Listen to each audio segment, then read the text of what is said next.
株は市場のみんなが投資したいという平均値は当然。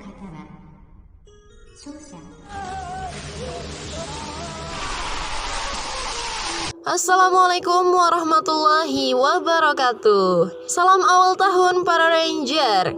Nah, kali ini kami akan kembali membawakan kisah dari Alice in Borderland Season 2, yaitu episode lanjutan dari episode 6 sampai 8. Nah, tanpa menunggu waktu lama, langsung saja kita simak alur ceritanya.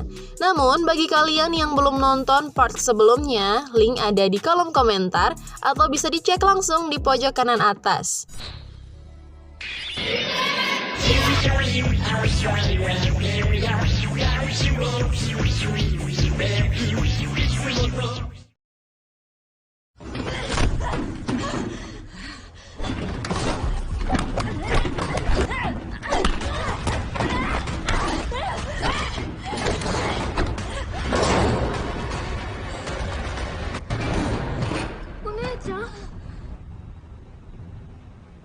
Babak selanjutnya pun dimulai. Kini giliran tim penantang untuk mengejar. Tersisa 3 babak lagi sebelum permainan berakhir. Akhirnya Usagi memutuskan untuk menyergap mereka dengan paksa. Ia berhasil menangkap 3 orang sekaligus. Setelah itu ia memberikan mereka siraman rohani demi mendapat dukungan untuk menyelesaikan permainan ini. Akhirnya tim mereka kini berjumlah 6 orang. Masuk ke babak selanjutnya, kali ini giliran tim Ratu untuk mengejar. Dan ini akan jadi kesempatan terakhir bagi tim Ratu untuk menambah anggota. Kedua tim mulai berlarian. Arisu kembali menjadi target dari tim Ratu dan Usagi berperan sebagai pengawal. Di detik-detik terakhir saat Arisu telah tersudut, ia berhasil lolos dari kepungan tim Ratu. Babak 15 berakhir dan kini babak final pun dimulai. Serangan balik dilakukan oleh tim penantang. Satu persatu anggota tim Ratu tertangkap. Mereka terus menyebar sampai akhirnya hanya tersisa 1 orang, yaitu sang Ratu sendiri. Permainan berakhir dan mereka pun selamat. Ratu Sekop berhasil dikalahkan. Sebelum mendapat eksekusi, Ratu Sekop datang menghampiri mereka. Dari sini kita akhirnya tahu bahwa Ratu Sekop dan kartu bergambar lainnya dulu adalah seorang pemain seperti mereka. Setelah perbincangan singkat, ia pun melompat dari puncak gedung dan menerima eksekusi langitnya. Sayonara.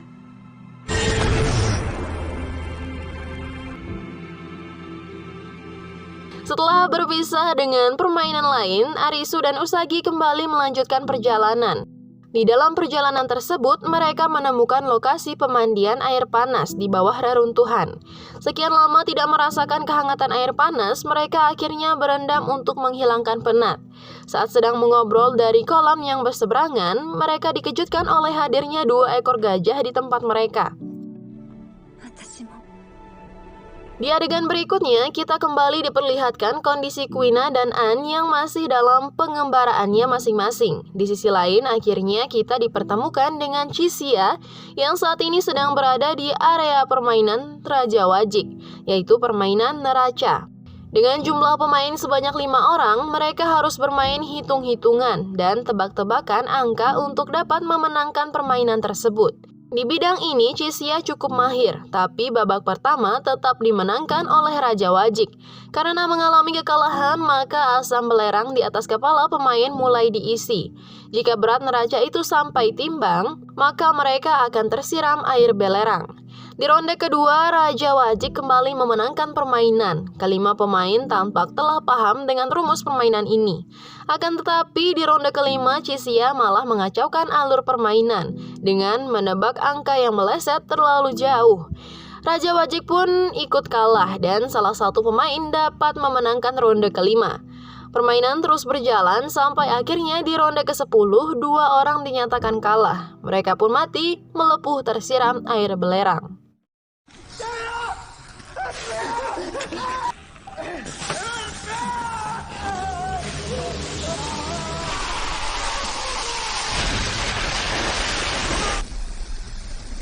Permainan berlanjut, kini tersisa 3 pemain. Di ronde 11, semua masih selamat. Akan tetapi di ronde ke-12, Chisia berhasil menang dan si pemain wanita harus kalah lalu dieksekusi. Kini hanya tersisa Raja Wajik dan Chixia. Sebelum melanjutkan permainan, mereka berbicara perihal nilai kehidupan dan maksud dari permainan ini. Di scene ini kita diperlihatkan flashback Chixia saat sedang mengobati pasiennya. Ya, ternyata Chixia ini adalah seorang dokter di kehidupan nyata. Dari pengalaman hidupnya, ia belajar bahwa bagaimanapun keadilan coba untuk ditegakkan. Tetap saja uanglah yang akan jadi pemenangnya. Kembali lagi ke permainan, kini mereka dihadapkan oleh 3 pilihan angka yang akan menentukan nasib mereka. Setelah berbicara secara terbuka, Chixia memutuskan untuk memberitahu Raja Wajik angka yang akan dia pilih dan menyerahkan keputusan pada Raja Wajik untuk menilai apakah hidup Chixia berharga atau tidak. Setelah berpikir lama dan mengingat kembali masa lalunya, Raja Wajik akhirnya memutuskan untuk memilih angka 0 agar Chixia dapat melanjutkan permainan. Di babak selanjutnya, mereka kembali melakukan hal yang sama. Raja Wajik masih membantu Chixia untuk melanjutkan ronde berikutnya. Kali ini Chixia dan Raja Wajik berada di babak final. Chixia memutuskan untuk memperlihatkan Raja Wajik papan angkanya dan menunjukkan bahwa ia tetap memilih angka 100. Kali ini dia benar-benar membiarkan Raja Wajik memilih nyawa siapa yang lebih berharga di antara mereka berdua. Akhirnya Raja Wajik memutuskan untuk tetap memilih angka 0. Ia pun mati melepuh tersiram belerang dan Chixia memenangkan permainan. Sebelum mati, Raja Wajik sempat berterima kasih pada Chixia. Berkat Chixia, ia akhirnya berani mengambil keputusan yang benar dalam hidupnya.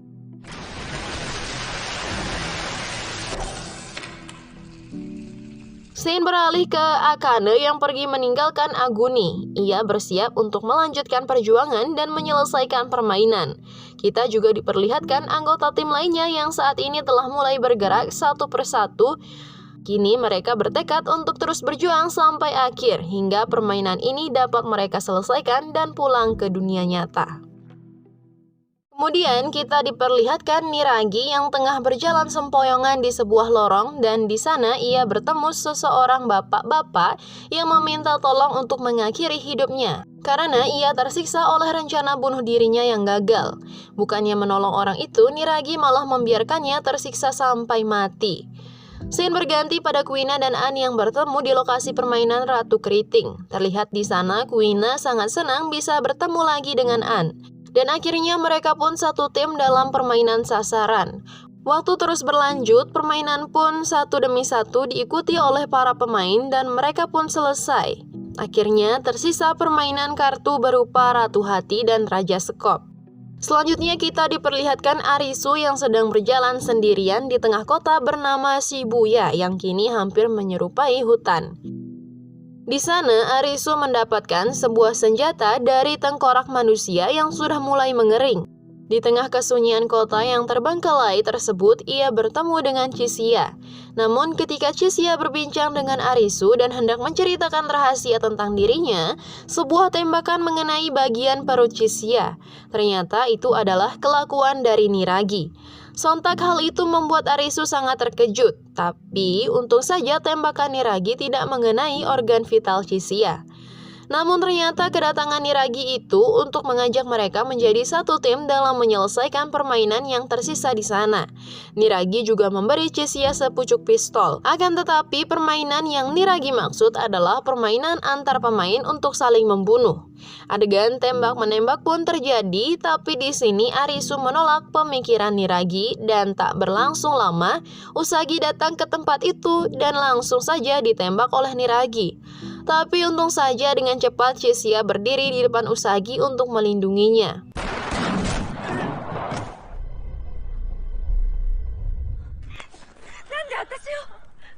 Saat Niragi dan Chixia sudah terkapar, tiba-tiba pesawat yang membawa kartu yang berwajah dan menandakan Raja Sekop ada di lokasi tersebut.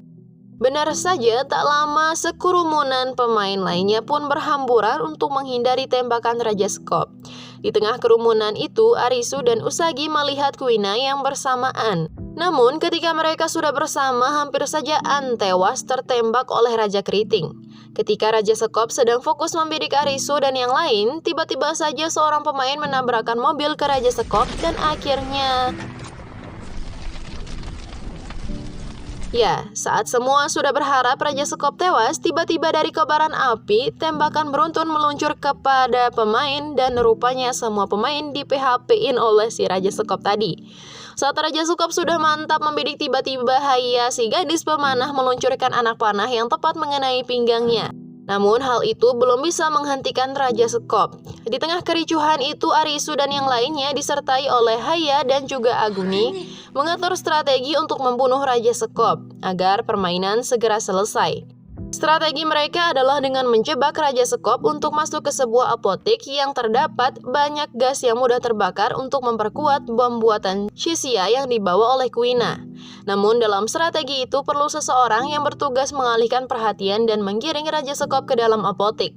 Akan tetapi mereka sepakat bahwa Arisu yang akan menyiapkan ledakan untuk Raja Sekop, sedangkan yang lain sebagai umpan. Dalam misi ini terlihat kerjasama yang sangat kompak, saling melindungi satu sama lain dan mempertahankan posisi serangan mereka.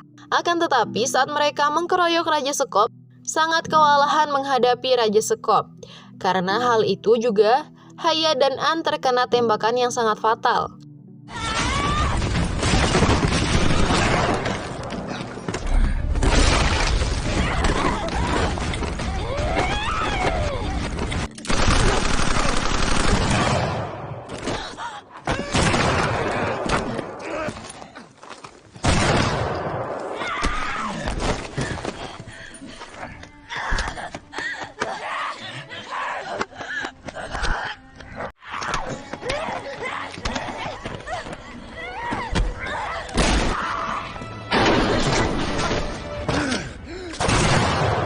Di waktu yang sama, Arisu sedang berusaha secepat mungkin menyiapkan jebakannya. Akan tetapi, ketika persiapan selesai, Arisu terkejut melihat teman-temannya yang sudah terkapar dilumpuhkan oleh Raja Sekop.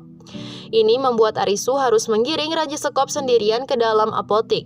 Ketika Raja Sekop mengurungkan niatnya membuka pintu apotek, Aguni yang ternyata masih selamat datang dan mendorong Raja Sekop masuk ke dalam, dan ketika si Raja Sekop sudah berada dalam jebakan,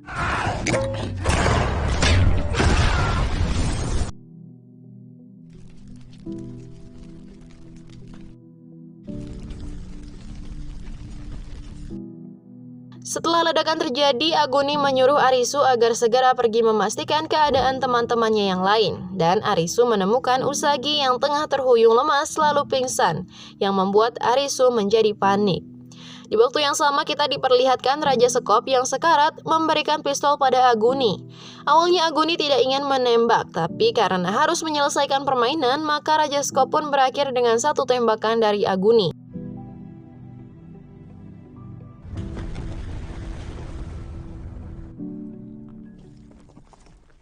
Di saat-saat sekaratnya An, dia mengatakan pada Kuina yang juga sedang terkapar di sampingnya, ketika nanti mereka bisa bertemu lagi, mereka harus berteman.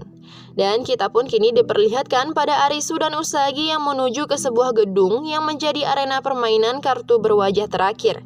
Sesampainya mereka di puncak gedung, mereka langsung disambut oleh Ratu Hati, yakni Mira.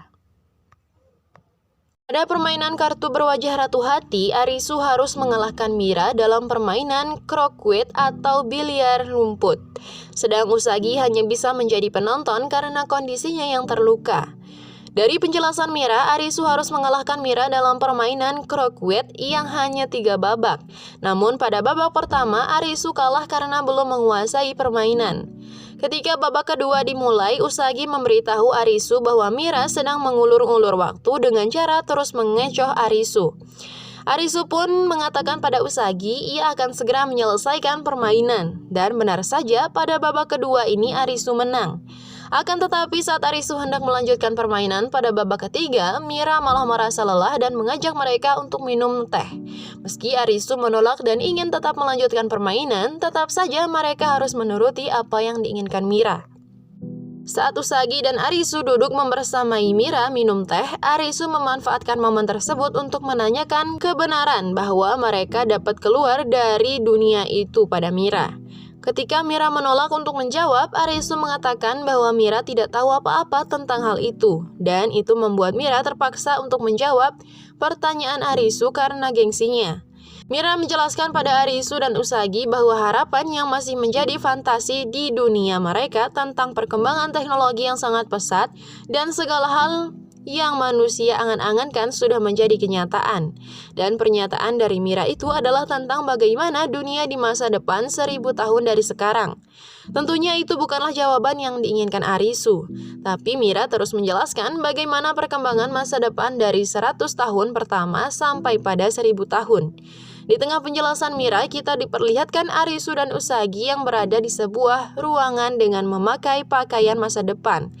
Dan Mira menjelaskan bahwa saat ini mereka memainkan permainan itu dalam realitas virtual yang dimana sebenarnya tubuh asli mereka sedang dalam mode tidur.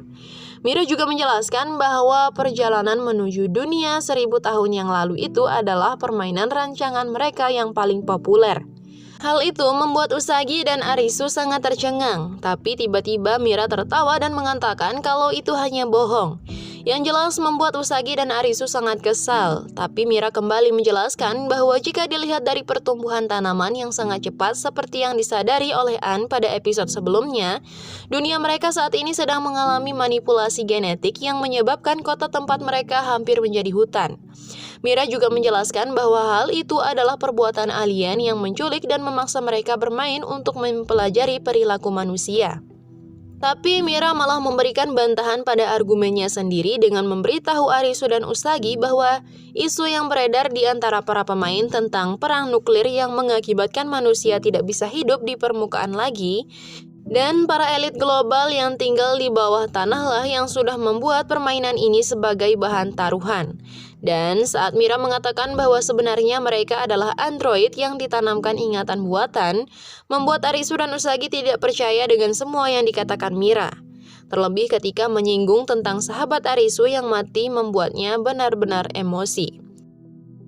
Ketika Arisu yang sudah sangat emosi hampir menembak Mira, ia sadar bahwa itu adalah rencana dari Mira agar Arisu membunuhnya di tengah permainan dan membuat permainan tidak terselesaikan yang akan berdampak pada sebuah pemain menjadi terjebak di sana dan tewas karena kehabisan masa visa. Karena Arisu sudah mengetahui rencananya, akhirnya Mira mengatakan apa yang sebenarnya, bahwa permainan mematikan yang Arisu lewati itu seperti permainan yang kekanak-kanakan, dan alasan mengapa Arisu bisa bertahan sampai saat ini karena semua yang ia lihat adalah ilusi yang tercipta di dalam kepala Arisu. Ilusi ini muncul karena trauma mendalam Arisu oleh kematian Chota dan Kurube. Hal itu membuat Kurube terkejut dan terduduk lemas, terlebih ketika Mira mengatakan bahwa ia adalah psikiaternya Arisu. Dari apa yang dikatakan Mira, kita sekarang berpindah lokasi ke sebuah ruang psikiater. Di sini Arisu dibantu oleh Mira untuk memulihkan ingatannya tentang dunia nyatanya. Dengan perlahan Arisu kembali mengingat kejadian saat ia dan kedua sahabatnya tengah bercanda di tengah jalan raya. Hal itu menyebabkan Chota dan Kurube tertabrak mobil hingga tewas. Di sana Mira juga mengatakan bahwa sebenarnya ketika Arisu sedang mencari kebenaran dengan mengetahui tentang dunia game itu malah menghubungkannya pada ingatan masa lalunya dan kebenaran akan dirinya sendiri. Tiba-tiba saja Usagi yang dari tadi berdiri di balik pintu masuk dan berusaha menyadarkan Arisu dari ilusi Mira. Saat Mira meminta Arisu untuk menyatakan mundur dari permainan demi kembali pada dunia nyata, dugaan Usagi benar bahwa mereka sedang berada dalam pengaruh ilusi Mira. Usagi pun terus berusaha menyadarkan Arisu agar terbebas dari ilusi realita yang Mira ciptakan. Bahkan Usagi rela mengayat lengannya untuk membuktikan pada Arisu bahwa ia harus sadar dan segera menyelesaikan permainan.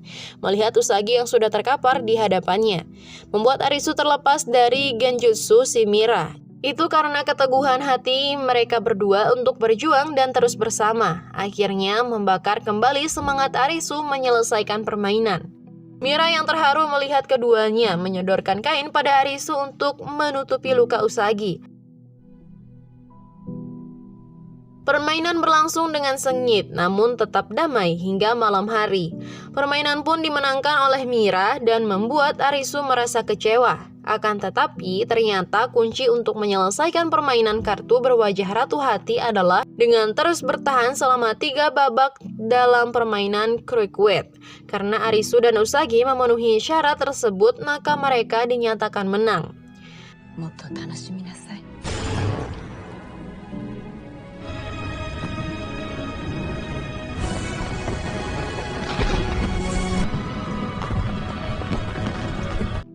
api pun menghiasi langit mengiringi kemenangan mereka. Tak lama kemudian sistem mengumumkan bagi para pemain yang selamat diberi dua pilihan, yakni menolak atau menerima menjadi warga dunia game dan diberi tempat tinggal permanen.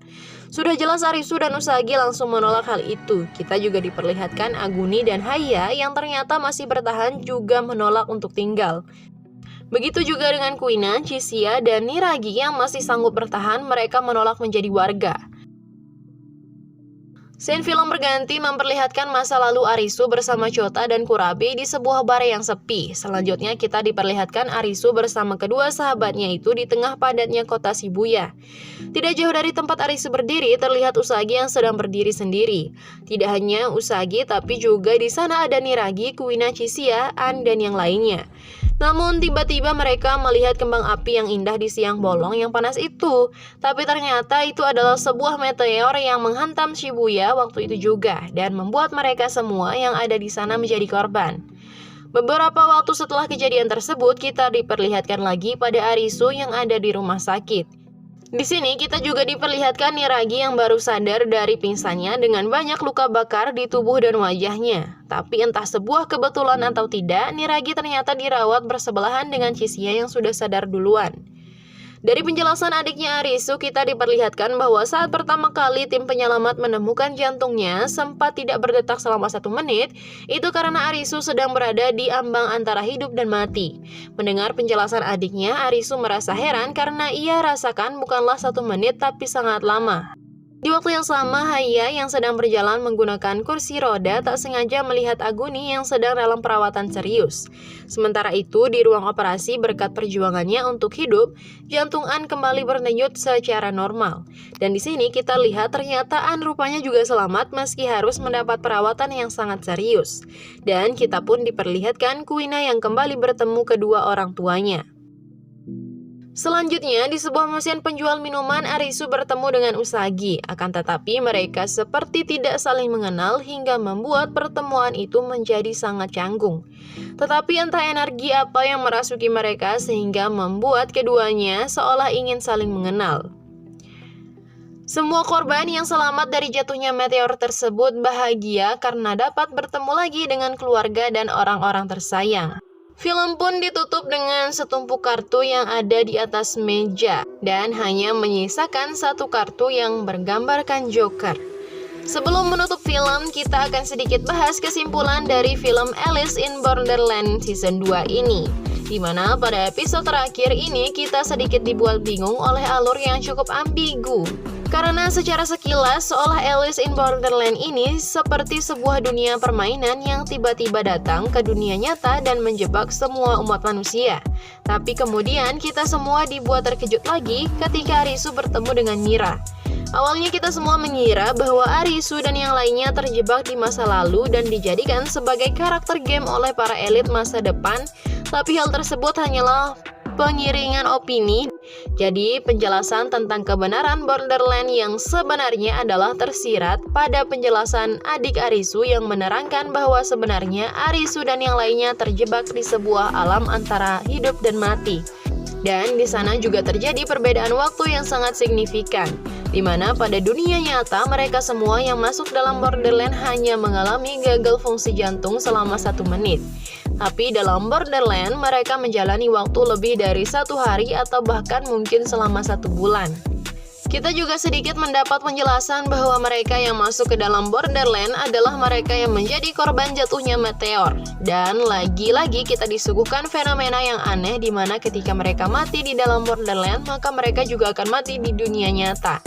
Begitu juga dengan hal yang dialami oleh An yang sekarat di Borderland. Ia juga sekarat di dunia nyata, tapi ia dapat terselamatkan. Di akhir film, kita kembali dibuat berpikir lagi dengan ditampilkannya sebuah kartu terakhir yang tersisa, yakni kartu Joker. Kita semua bertanya-tanya apakah benar permainan sudah selesai?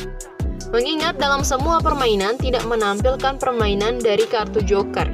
Atau jangan-jangan Arisu masih dalam ilusi, realita, dan sebenarnya game belum terselesaikan. Penasaran kan? Entahlah. Meski Alice in Borderland berakhir dengan happy ending, tapi dengan kehadiran kartu Joker tersebut membuat akhir film ini menjadi pertanyaan besar bagi para penonton. Oke, mungkin hanya itu saja dari El Movie Ranger. Semoga kalian suka dan nice. Assalamualaikum warahmatullahi wabarakatuh.